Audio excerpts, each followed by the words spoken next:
So, speaking of winning, the one of the major concepts that we have kind of hovered around in this project is the bet and winning the bet.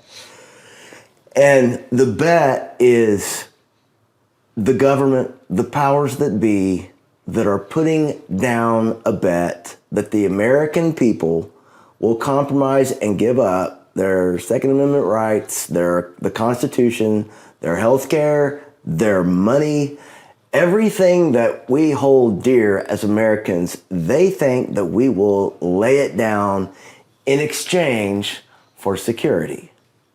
And in exchange for security provided by the government. Mm-hmm. What we want to talk about is the 3% of people that have won every war that we have fought. It's not about all of America. There's a small group of people that are the game changers, the people who change the world, who will not compromise, who don't stop. Those are the guys the capitalist wire is trying to find.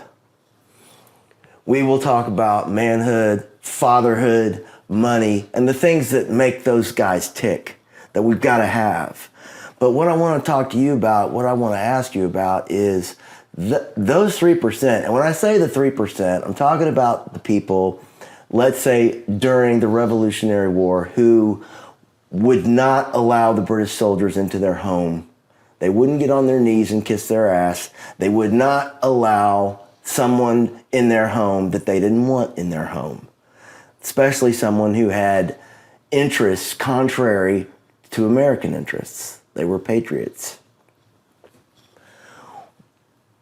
How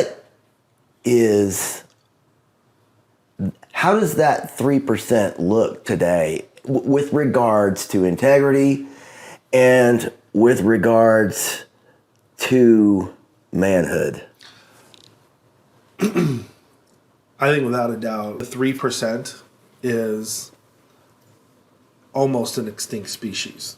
Like, we are becoming extinct. And we have to know that. We have to realize as men, like, we are called since birth, whatever you believe, whatever religion you believe or say you don't believe, whatever, like, all religions pretty much point to, like, man is the primal species on the earth. Science, data, biology leads to men are the primal species on the earth. And we are, if you were to actually take like real scientific data and apply it to the species of men, we are on the brink of extinction. And that is the bottom line. From the foods that they're giving us, which are full of testosterone killing products like soy and things like that, to the gestures and innuendos that are happening from the opposite sex to the government to, and I hate to say this, but even churches, are more feminine than ever before. So they're trying to dumb us down and turn us into less than what we are capable of? Yeah, I mean, if you think about, how huge countries have done this to their male populations. Dude, okay. China. I couldn't believe it when you were telling me about this stuff because I didn't notice this. But now that you said it, oh my gosh. Tell us about China. Yeah, so I mean, if you look at China, it's very hard to live in China and get access to real meat.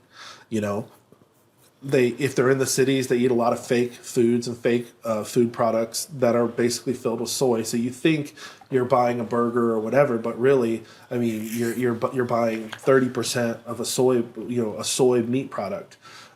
If you're not in the major cities, there's pretty much no such thing as meat out there. You're eating vegetables, soups, and things like that. I mean, you might eat meat a few times a year. And this is why you look at the Chinese people. I mean, you're talking 1 billion or more people, and the average body structure, these are some of the smallest people on the earth. And I'm telling you, it is, if you look at it scientifically, it is because of what they eat.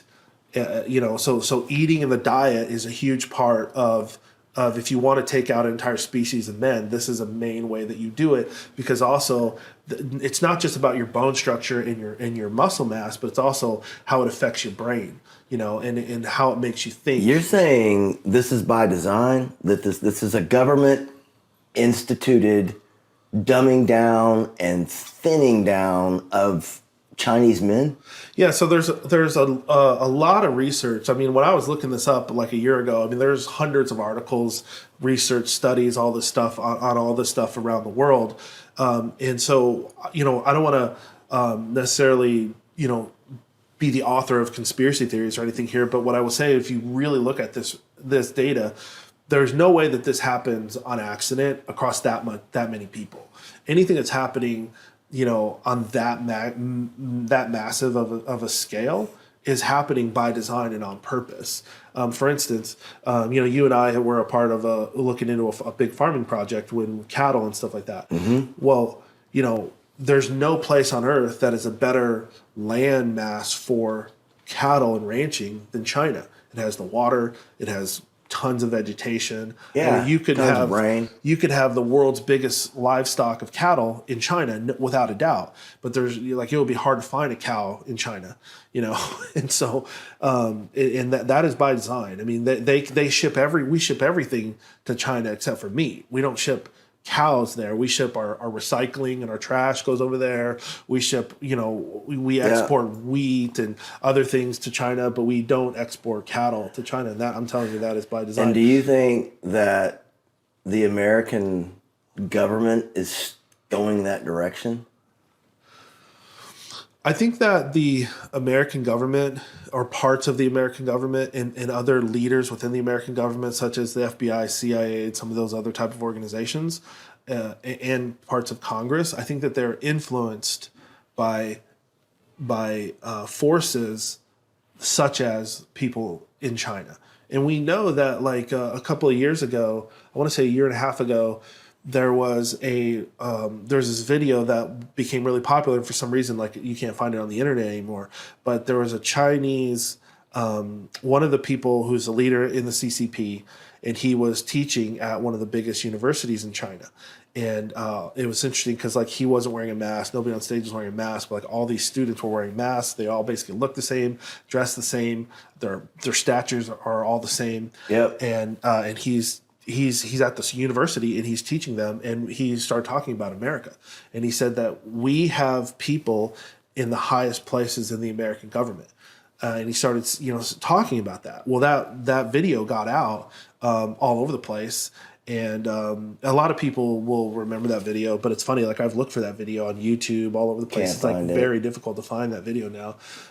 And so I think that there is something happening, like we said before on the show, there is something happening by design to influence America. And if the thing that is keeping hope and freedom alive in the world is America. America is that bright light, and so they realize if they're going to push their doctrines or their beliefs, they have to take out the idea, not just America, but they have to take out the idea of America. So it's you can be an American and say, well, okay, fine, I'll go along with your rules or your virus stuff or whatever, but I'm telling you, that's not the end. And that's how communism is behind it, where it's not just go along, it's you have to believe in it. You have to be a believer.